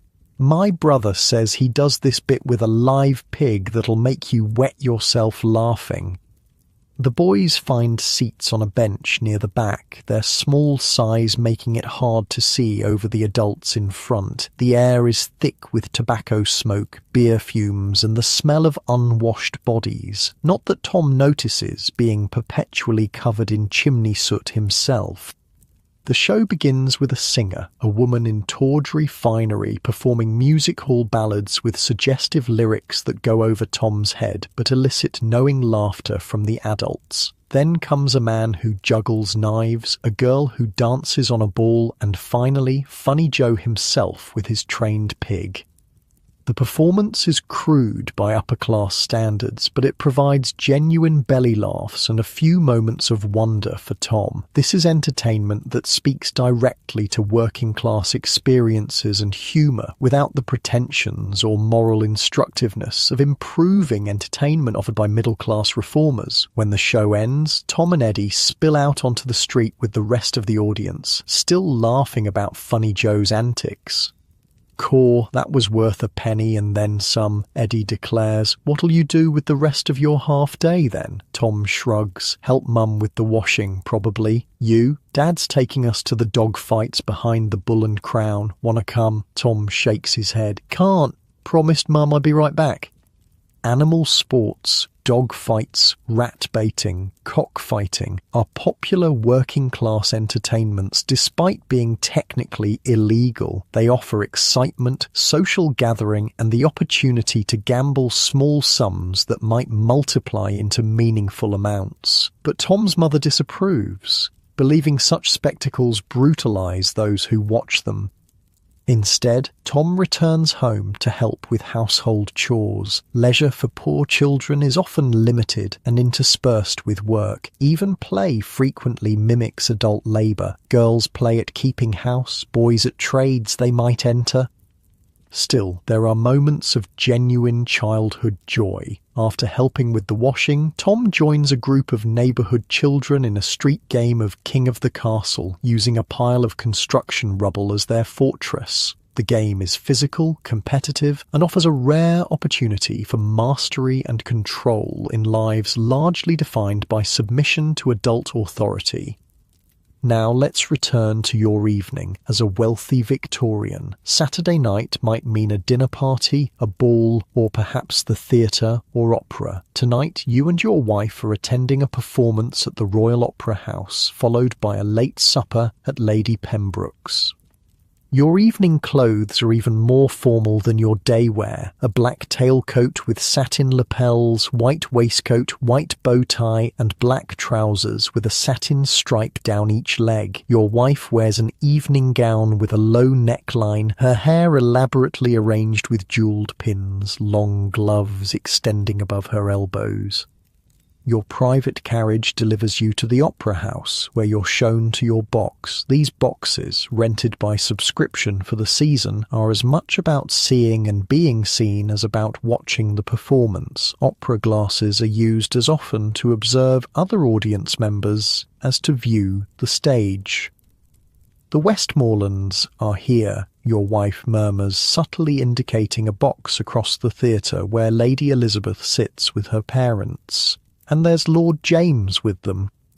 You lift your opera glasses for a discreet look. Lady Elizabeth is indeed present, looking quite fetching in pale blue. Lord James sits beside her, handsome and tanned from his time in India. You feel a slight twinge, not jealousy exactly, but awareness that marital arrangements can change quickly in your social circle. The performance is Verdi's La Traviata, sung in Italian. You understand enough to follow along, having received the classical education we discussed earlier. Your wife, educated by governesses rather than tutors, relies more on the printed programme and her general familiarity with the story. During the intermission, you promenade in the grand foyer, exchanging greetings with acquaintances. This is another form of social work disguised as leisure, maintaining connections, gathering information, assessing the subtle shifts in status and alliance that define high society. Harrington, Lord Westmoreland approaches, his daughter and nephew in tow. Enjoying the performance? Indeed, though I think their last Verdi was stronger. Quite. You know my daughter, Lady Elizabeth, of course, and my nephew, Lord James. You bow over Lady Elizabeth's hand. "A pleasure to see you again, Lady Elizabeth." She curtsies, eyes downcast in proper maiden modesty. Lord Harrington. Lord James shakes your hand with colonial informality. "Harrington, good to see you. Your wife looks radiant tonight." There's a subtle dance happening here. Lord Westmoreland displaying his daughter like fine merchandise. Lord James assessing you as potential competition. Your wife and Lady Elizabeth maintaining proper feminine decorum while communicating volumes through glances and slight gestures. This is leisure as performance, as social negotiation, as business. The actual opera is almost secondary to these complex interactions. After the performance and a late supper at Lady Pembroke's, another opportunity for social display and connection, you and your wife return home well after midnight. Your servants, of course, have waited up regardless of their own fatigue. They help you and your wife undress, prepare you for sleep, and only then seek their own rest. Tom's Saturday evening is considerably different. After his street games, he returns home for a simple supper, perhaps bread and dripping again, or potato soup if they're fortunate. Then the family gathers around their small fire as Tom's father returns from his day's labour as a bricklayer.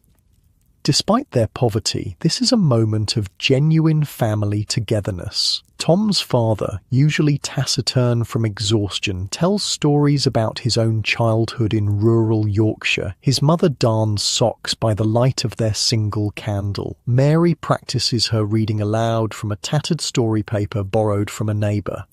The Curse of the Pharaoh, Chapter 3, she reads carefully. Lord Blackwood entered the ancient tomb, his torch casting eerie shadows on the hieroglyphic-covered walls. These penny dreadfuls and story papers are the working-class equivalent of novels. Cheap, sensational, and often gothic or melodramatic. They offer escape and excitement in lives defined by routine and hardship.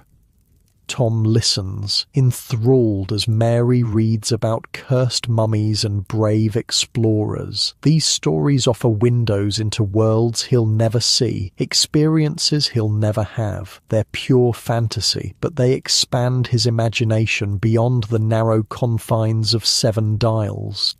After the story, perhaps there's music. Tom's father plays a tin whistle, a skill learned in his youth. The tunes are folk songs passed down through generations, played from memory rather than sheet music. The children might sing along or even dance in the small space, creating joy despite their circumstances. By 9 o'clock, the family is preparing for sleep. The single room serves as bedroom for all of them, with privacy a foreign concept. They sleep close for warmth and comfort, the children often piled together on pallets on the floor. This scene, the working-class family gathered around their fire for simple entertainment, became a powerful image in Victorian culture. Middle and upper-class observers often romanticized such moments, seeing in them a pure, uncomplicated happiness supposedly lost to the wealthy in their pursuit of sophisticated pleasures.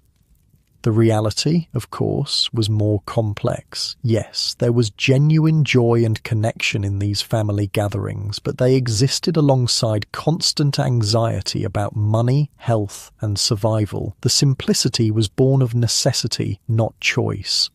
Sunday brings different leisure patterns for both classes. For you and your wealthy family, Sunday means church attendance, not just religious observance, but another opportunity for social display. Your family pew, often boxed and sometimes with its own entrance, demonstrates your status in the parish. Your donations support the church and provide moral justification for your privilege.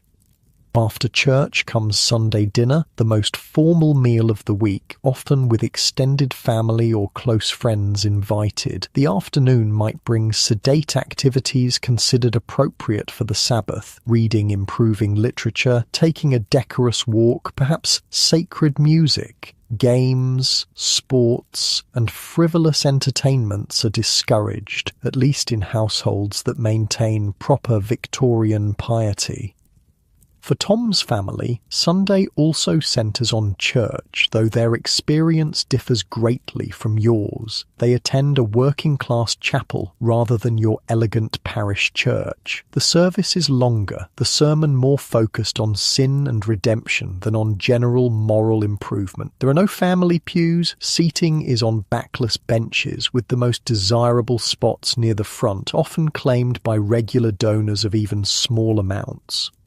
After chapel, Tom's family might splurge on their best meal of the week, perhaps even a small piece of meat, a luxury reserved for Sundays. The afternoon might bring a walk in a public park if weather permits, or visits with neighbours and relatives. Despite official discouragement of Sunday recreation, working-class neighbourhoods often buzz with activity on the one day most people have free. One thing about Victorian leisure that always fascinates me is how class-segregated it was, and yet how certain forms of entertainment crossed class lines. The music hall, for instance, began as working-class entertainment, but eventually attracted middle and even upper-class audiences, though they sat in different sections and attended different venues. Similarly, certain sporting events, particularly horse racing, drew spectators from all classes, though they experienced the events very differently. The wealthy watched from private boxes or members' enclosures, the working class from the cheaper, more crowded general areas. I'm also struck by how communal most Victorian leisure was compared to our often solitary entertainments today. Whether rich or poor, Victorians sought amusement together in theatres, parks, churches and homes. Few had the private space or resources for entirely solitary pursuits. Even reading, perhaps the most solitary-seeming activity, often happened in shared spaces and sometimes aloud. Families gathered to hear one member read from a book or newspaper. Public readings by authors like Charles Dickens drew huge crowds from various social classes. The idea of everyone in a household retreating to separate rooms with individual entertainment devices would have seemed bizarre and possibly disturbing to Victorians of any class. As Sunday evening falls on both households, they prepare for the week ahead. Your servants lay out your business attire for Monday, while your wife reviews her social calendar. The machinery of wealthy Victorian life requires constant attention and management, even during ostensible leisure time. In Seven Dials, Tom and his family also prepare for another week of labour. Clothes are laid out, simple meals planned, pennies counted to ensure they'll stretch until the next payday. Their leisure has been brief but real, moments of joy and connection snatched from lives otherwise defined by work and worry. The contrast in leisure between rich and poor in Victorian England wasn't just about different activities or settings, it was about fundamentally different relationships to time, space, and social expectation. The wealthy had leisure as an expectation, the poor as an exception. The wealthy used leisure to reinforce social bonds and status, the poor to escape, however briefly, from the grinding realities of their existence. Yet in both worlds, people sought the same basic elements in their free time: pleasure, connection, escape, and meaning. The forms differed dramatically, but the underlying human needs remained constant across the vast social divide. In our next chapter, we'll explore perhaps the starkest contrast between rich and poor Victorian lives: health, illness, and medical care, how disease affected different classes, how they sought healing, and how dramatically your chances of survival depended on your social position. It's a sobering but fascinating window into Victorian life and death, where your address often determined whether you lived or died from the same condition. The morning fog hangs heavy over London, seeping through cracks in windows and under doors. It's not just any fog, it's the infamous pea super, a toxic mixture of coal smoke and natural mist that turns the air into something you can almost chew. In both our households, yours in Belgravia and Tom's in Seven Dials, someone is coughing. Illness was perhaps the greatest equalizer in Victorian England. Disease could strike anyone, rich or poor, but what happened after you fell ill? That's where the equality ended, and the stark divisions of Victorian society became matters of life and death.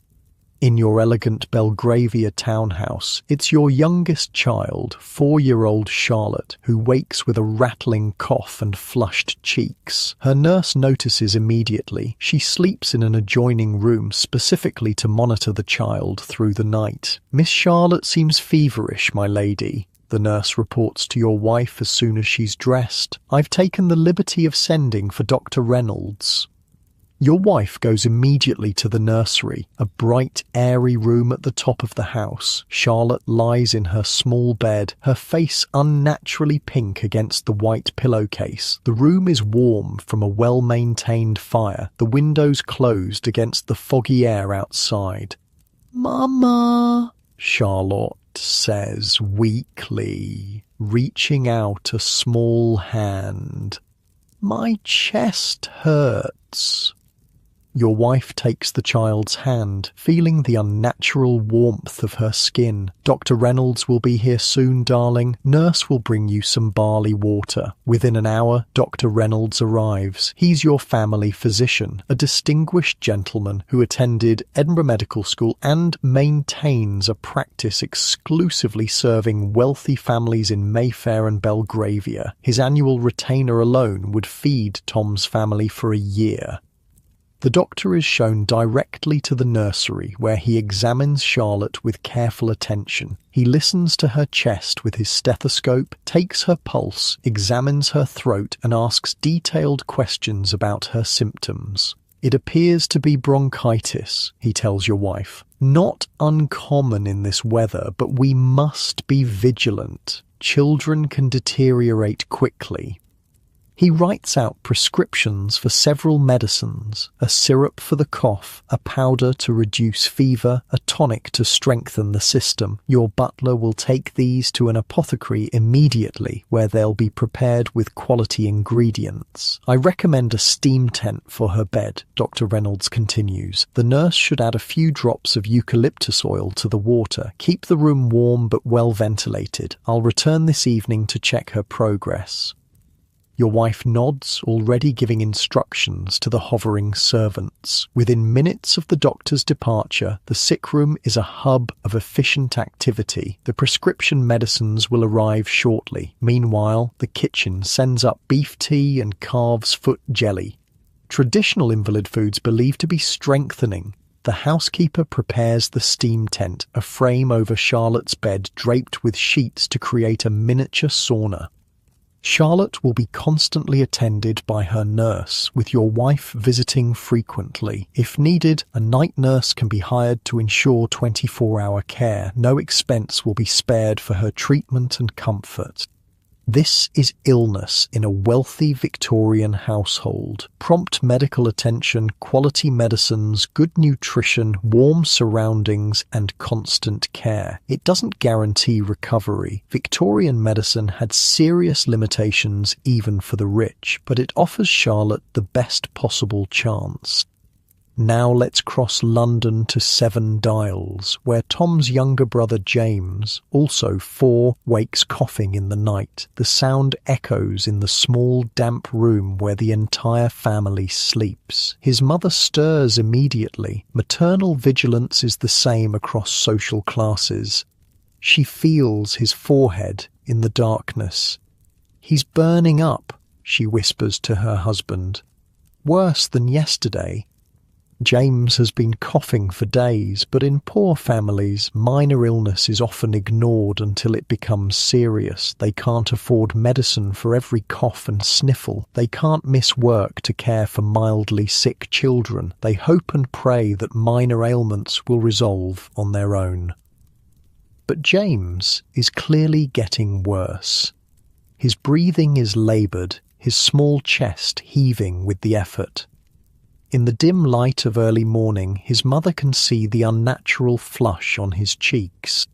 "Should we call the parish doctor?" Tom asks, now awake and watching his brother with concern. His mother sighs. The parish doctor provides free care to the poor, but he's notoriously overworked and often dismissive. Getting his attention might require hours of waiting at his office.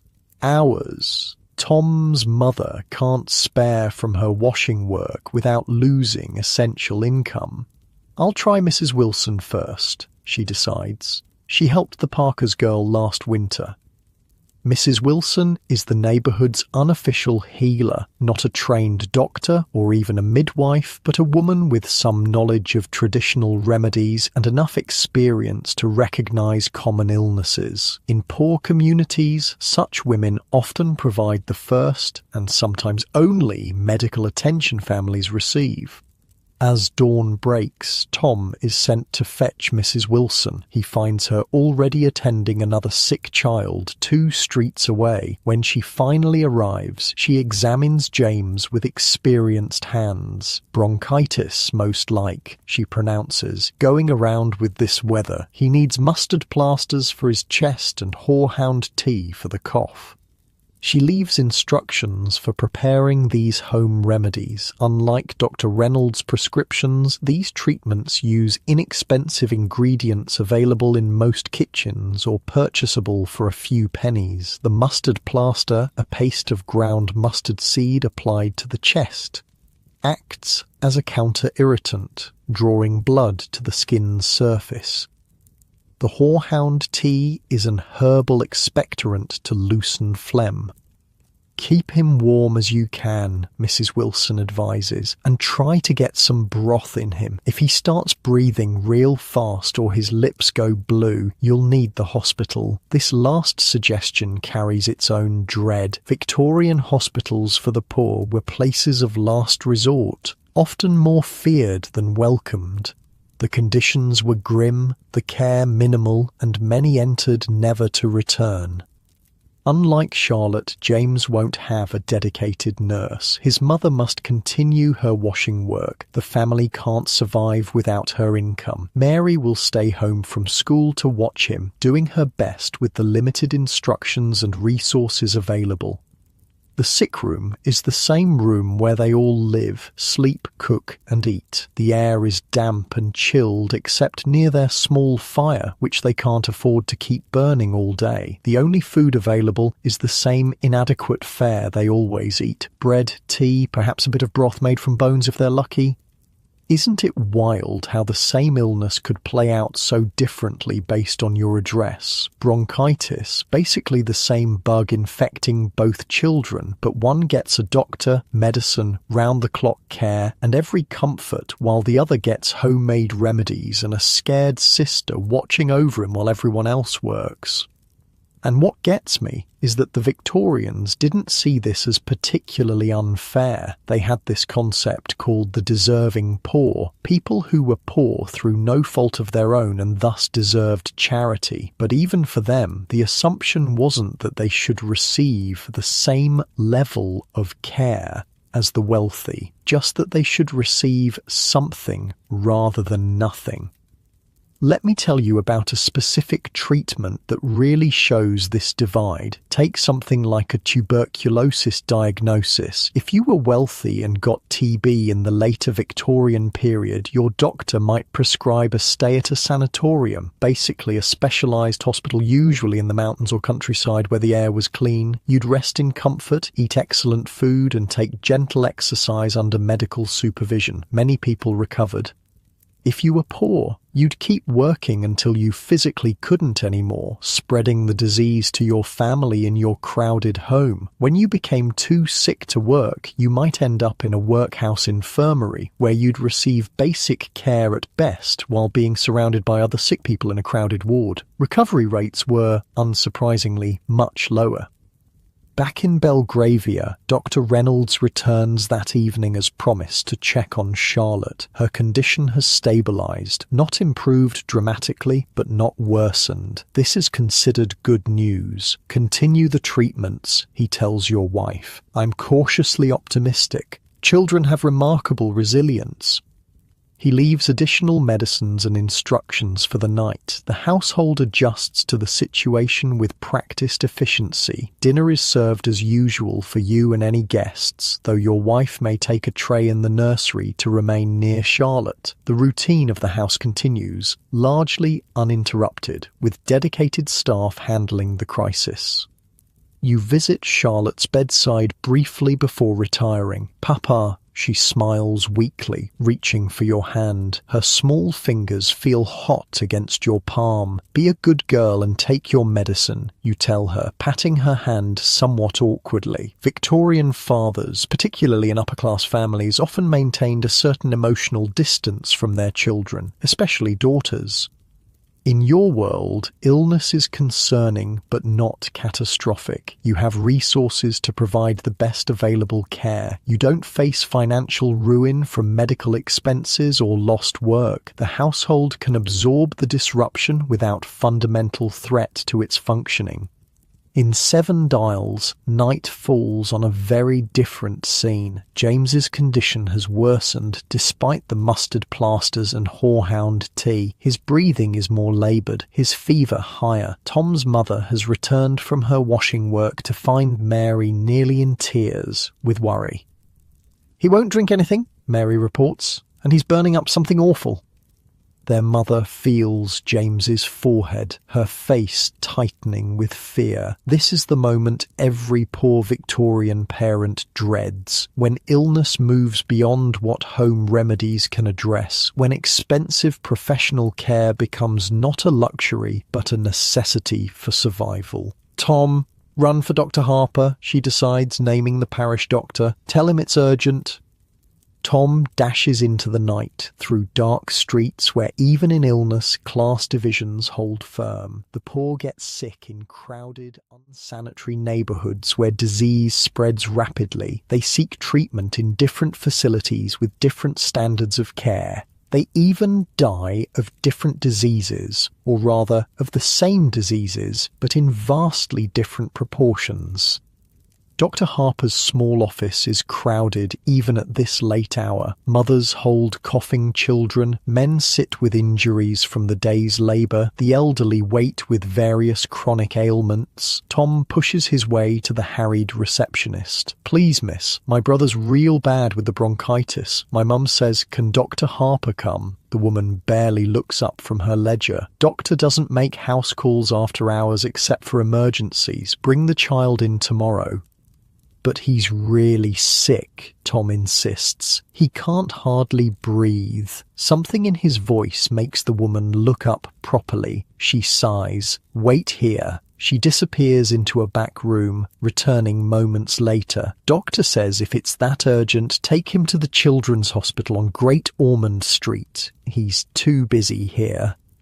The Children's Hospital, opened in 1852 as the first hospital in Britain specifically for children, is a beacon of hope for poor families. Unlike many hospitals, it doesn't require payment or parish recommendations for emergency cases. But it's a long walk from Seven Dials, and taking a gravely ill child through cold night air seems dangerous. Tom returns home with this mixed news. His mother's face falls. It's too far to carry him tonight, she decides after checking James again. We'll keep up with the remedies and take him first thing tomorrow if he's no better. This is the impossible calculus of poverty and illness, weighing risks against limited options, making medical decisions based not just on need, but on cost, distance, time away from work, and care for other children. Throughout the night, Tom's mother sits beside James, bathing his forehead with vinegar water to reduce the fever, applying fresh mustard plasters and coaxing sips of water whenever possible. The rest of the family sleeps fitfully around them in the single room, everyone aware of the laboured breathing that seems to fill the space. By morning, James is slightly improved, his fever lower, his breathing less troubled. The crisis passes without hospital intervention, but this is luck, not medical care. Many children in similar circumstances weren't so fortunate. Victorian London's mortality statistics tell the stark story. In wealthy neighbourhoods like Belgravia, about 15 out of every 1,000 people died each year. In poor areas like Seven Dials or Whitechapel, the rate was often double that, 30 per 1,000 or higher. The difference was particularly dramatic for children. In some poor districts, 1/3 of children died before their 5th birthday, while rich families expected most children to survive to adulthood. These differences weren't just about medical care after illness struck, they reflected the entire physical environment of rich and poor lives. The wealthy had clean water from private wells or filtered sources, while the poor often relied on polluted public pumps. The wealthy had proper sewage disposal, the poor lived with open drains and cesspools. The wealthy ate varied, nutritious diets, the poor subsisted on whatever they could afford, often lacking essential nutrients. Housing conditions played perhaps the largest role in health disparities. Your Belgravia home is spacious, allowing physical distance between household members when one is ill. It's well ventilated when needed and warm when required. It's built of quality materials without the dampness that contributes to respiratory disease. Tom's family's single room offers no such protections. Disease spreads rapidly among people sleeping in the same small space. Dampness from poor construction and inadequate heating creates perfect conditions for tuberculosis, pneumonia, and bronchitis. Ventilation is limited, trapping contaminated air. Public health reformers of the Victorian era increasingly recognised these connections between environment and health. Dr. John Snow's famous investigation of the 1854 Broad Street cholera outbreak demonstrated that disease wasn't simply a matter of individual susceptibility or moral failing, as many Victorians believed, but was directly linked to environmental factors like contaminated water. These discoveries gradually led to municipal improvements, better sewage systems, cleaner water supplies, regulations on housing conditions, but progress was slow and unevenly distributed. The wealthy neighbourhoods saw improvements first, while poor areas remained dangerous well into the late Victorian period. As our 2 sick children recover, Charlotte with professional medical help and every comfort, James through a combination of home remedies and good fortune, they carry different lessons from their illnesses. Charlotte learns that sickness brings attention and care, that pain is quickly addressed, that adults can control and mitigate suffering. James learns that illness is frightening and potentially deadly, that relief may be limited or unavailable, that sometimes you must simply endure. These different experiences shape their understanding of their bodies and their place in the world. They contribute to the vastly different psychology of rich and poor in Victorian society, one group expecting control and resolution, the other expecting hardship and uncertainty. By the following weekend, both children have recovered from their bouts of bronchitis. Charlotte receives a new doll as a getting well present and returns to her lessons with her governess, the episode already fading from her memory. James returns to helping his mother with small tasks, his recovery unremarked except in his family's private relief. Life continues in both households, the patterns of privilege and deprivation unaltered, the vast gulf between their experiences unchanged. But in both homes, parents glance more frequently at their children, listening for the sound of coughing in the night. Illness is the shadow that never completely leaves Victorian life, regardless of social class. In our final chapter, we'll observe evening rituals in both households, how the day ends for rich and poor, what dreams and fears accompany them into sleep, and how even in unconsciousness the divisions of Victorian society persist in the very nature of rest itself. The day fades into evening across London. Gas lamps flicker to life along fashionable streets, while in poorer neighbourhoods darkness gathers in corners and alleys. As night falls, both our households prepare for evening, the final act in the daily performance of Victorian life, where even the rituals of rest reflect the vast divides we've explored. In your Belgravia townhouse, dinner is the centrepiece of evening. It's served at 8, a fashionably late hour that distinguishes the truly wealthy from the merely comfortable middle classes who might dine at 6 or 7. The dining room glows with light from crystal chandeliers and silver candelabras. The long mahogany table gleams, set with damask linen, fine china, crystal glasses, and more silverware than most poor families would own in their entire lives. Each place setting includes multiple forks, knives, and spoons. Specialized utensils for specific foods that would bewilder anyone not schooled in upper-class dining customs. Tonight, you're hosting a small dinner, just 8 guests, including Lord and Lady Westmoreland and their daughter, Lady Elizabeth. The young woman has been seated beside you, a deliberate arrangement by your wife that hasn't escaped your notice. "I hear you're quite the horsewoman, Lady Elizabeth," you remark as the first course is served, a clear soup in delicate china bowls. She smiles demurely. "I'm fond of riding, though I wouldn't claim any special skill." "Her modesty does her credit," interjects her father from across the table, but Elizabeth has exceptional seat, takes after her mother. The conversation continues in this vein, light, pleasant, carefully avoiding controversial topics. Politics might be discussed among the gentlemen later, but mixed company at dinner requires safer subjects. Recent social events, mutual acquaintances, art, music, perhaps a little gentle gossip about absent friends. The meal unfolds with choreographed precision. Footmen in livery serve each course, moving silently around the table, offering dishes from the left, removing plates from the right. The food itself is elaborate. 8 or more courses prepared by your French chef and his staff of 3 kitchen maids. After soup comes fish, then a meat course followed by a sorbet to cleanse the palate, then game or poultry, then vegetable dishes, then sweet puddings, fruit, nuts, and finally cheese. Each course is accompanied by an appropriate wine, selected by your butler and decanted hours earlier to breathe properly.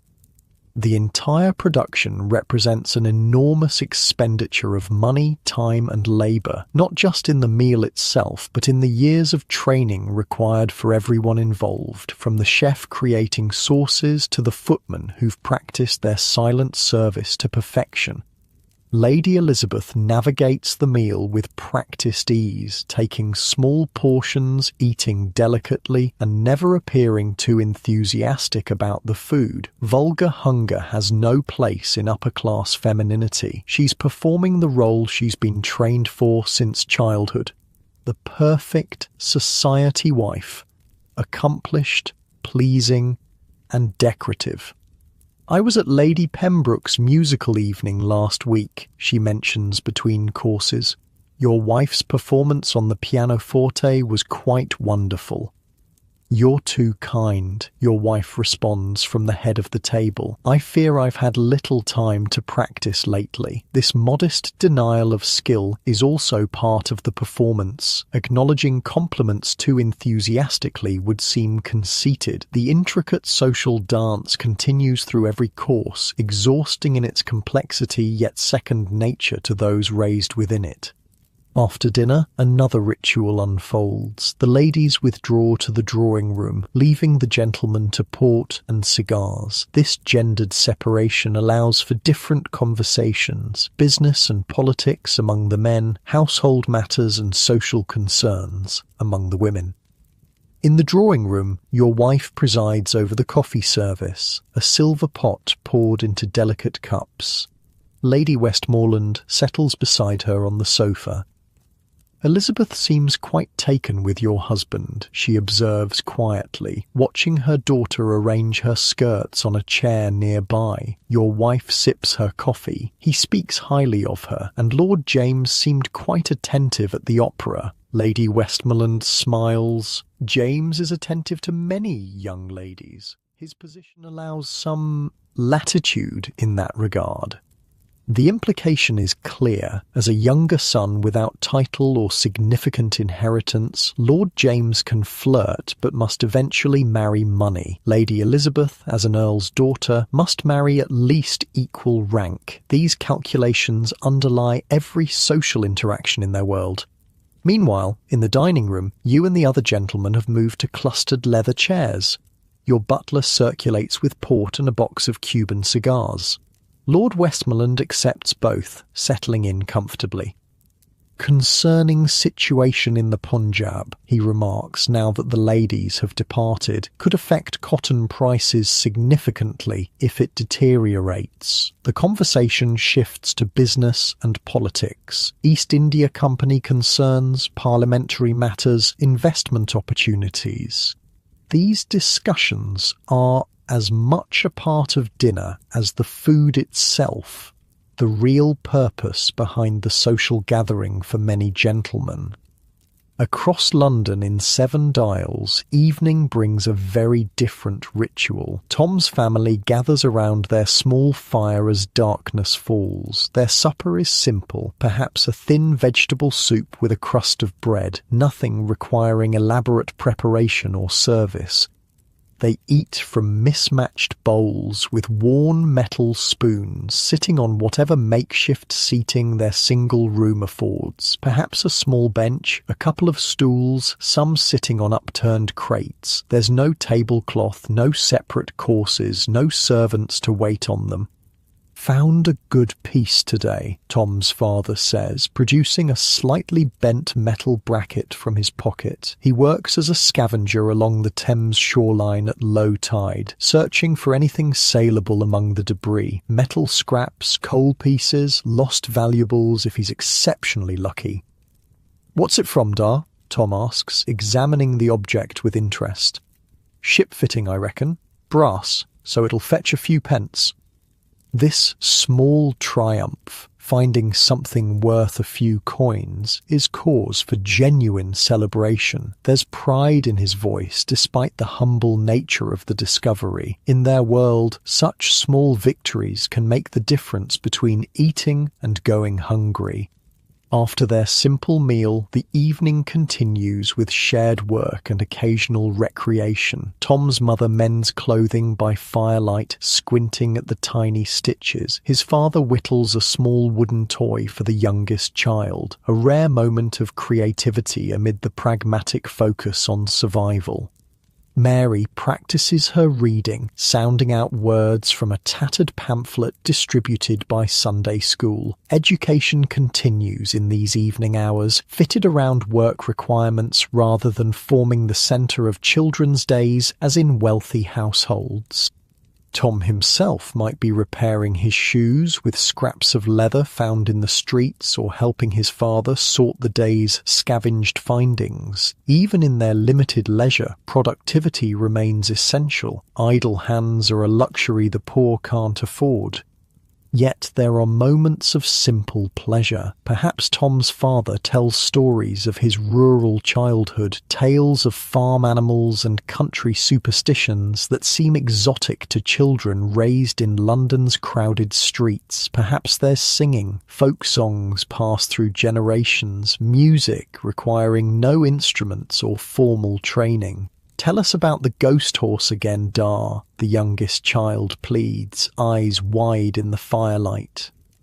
Tom's father smiles. "Well now, in the village where I grew up, there was said to be a great white horse that appeared on misty nights."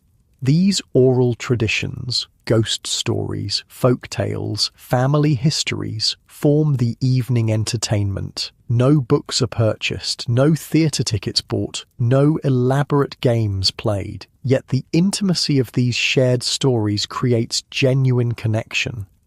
The family's evening will end early, constrained by practical considerations. Candles and lamp oil are expensive, firelight must suffice for most activities, and early morning work requires early sleep. There's no leisurely breakfast awaiting them, no servants to ease the transition into a new day. As the fire burns down to embers, preparations for sleep begin. There are no elaborate bedrooms, no dressing rooms or personal servants. The entire family sleeps in the single room, perhaps with a curtain drawn across for minimal privacy. Washing is limited by the availability of water and heat. A small basin might be filled for the most basic ablutions, faces and hands cleaned, but full bathing is a rare event, usually weekly at best. Night clothes, if they exist separately from day wear, are simple and often shared or handed down. Nighttime in a poor Victorian home brings its own discomforts and dangers. The room grows cold as the fire dies, with inadequate blankets to keep out the chill. Street noise continues, arguments, drunken singing, occasional violence. Rats and insects are unwelcome companions, particularly in basement dwellings like Tom's. Yet even here, there are rituals of comfort, a mother's hand smoothing a child's hair, a father's gruff good night, siblings nestled together for warmth. The fundamental human need for connection and security finds expression even in the harshest circumstances. Back in Belgravia, your evening continues at a stately pace. The gentlemen eventually rejoin the ladies in the drawing room for music and conversation. Perhaps your daughter Emma performs on the piano, demonstrating the accomplishments that mark her as a properly educated young lady. There might be card games for those who enjoy them, whist or bezique, played for small stakes that are nonetheless significant sums to someone of Tom's class. By 11, your guests begin to depart. Carriages are called, wraps fetched by waiting servants, elaborate farewells exchanged with promises of future engagements. The social performance continues until the final guest crosses your threshold. Once alone with your wife, there's perhaps a brief review of the evening. "I thought Lady Elizabeth seemed quite charming," she might comment as you climb the sweeping staircase to your respective bedrooms. "Indeed," you reply noncommittally, "Lord Westmoreland had some interesting insights about the cotton markets." This oblique communication, neither of you directly mentioning the matrimonial possibilities being explored, is typical of your relationship. Direct discussion of emotions or intimate matters would seem vulgar even between husband and wife. You separate at the landing, each to your own bedroom, the arrangement typical of wealthy Victorian marriages. Sharing a bedroom would be considered unusual, except among the lower classes who had no choice due to space limitations. Your valet Jenkins awaits in your dressing room, ready to assist with the complicated process of undressing. The formal evening clothes you wear require assistance to remove properly, studs to be extracted from shirt fronts, cufflinks to be stored, boots to be pulled off with special jacks. "Was the evening satisfactory, sir?" Jenkins asks as he helps you into your nightshirt. "Quite adequate," you reply. Lady Westmoreland seemed pleased with the 47 claret. This subtle communication between master and servant contains volumes of unspoken meaning. Jenkins knows which guests are being courted for which purposes, which alliances are being formed or dissolved. His discretion is absolute, another privilege your wealth purchases. Once prepared for bed, you settle into your massive four-poster with its down mattress and fine linen sheets. Perhaps you read for a while, political journals or reports from your estate manager. Your bedroom, like all rooms in your home, serves a single specialized purpose. It's a space solely for sleeping and dressing, not the multifunctional room that poorer families inhabit. Meanwhile, your wife undergoes her own elaborate bedtime ritual, assisted by her lady's maid. Her hair is brushed 100 strokes, her face cleaned with special creams, her corset removed with probable relief after hours of constriction. She too might read before extinguishing her lamp, perhaps a novel by Dickens or Eliot, or a ladies' magazine with fashion plates and household hints. The separate bedrooms don't necessarily preclude marital relations. You might visit her room or she yours for those purposes, but the default is separate sleeping with privacy and distance maintained even in intimacy. As midnight approaches, both households fall silent. Sleep comes to rich and poor alike, though in vastly different surroundings. The wealthy rest in isolated comfort, in rooms designed exclusively for sleep, with servants nearby to address any midnight needs. The poor sleep communally in spaces that serve multiple functions, vulnerable to cold, noise, and disturbance. Yet in sleep, some of the stark divisions of Victorian society temporarily dissolve. Dreams come to all classes, carrying sleepers beyond the rigid boundaries of their waking lives. For a few hours, the strictures of class, the limitations of circumstance, the weight of social expectations might lift. Tom might dream of open skies and clean air, far from London's smoke. You might dream of simpler pleasures than your regimented social life allows. In the democracy of dreams, Victorian hierarchies momentarily fade. But morning will come, and with it the return of the divided world we've explored, the parallel lives of Victorian London's richest and poorest residents, lives that occasionally intersected but rarely truly touched, lives shaped by birth and circumstance more than individual choice or effort.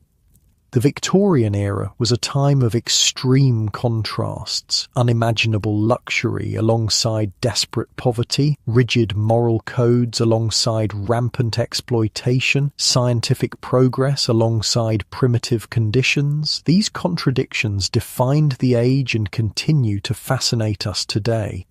As you lie in your comfortable modern bed, perhaps give a thought to which Victorian life yours might more closely resemble had you been born in that era. The odds overwhelmingly favour the poorer existence. The vast majority of Victorians lived lives of hardship rather than privilege.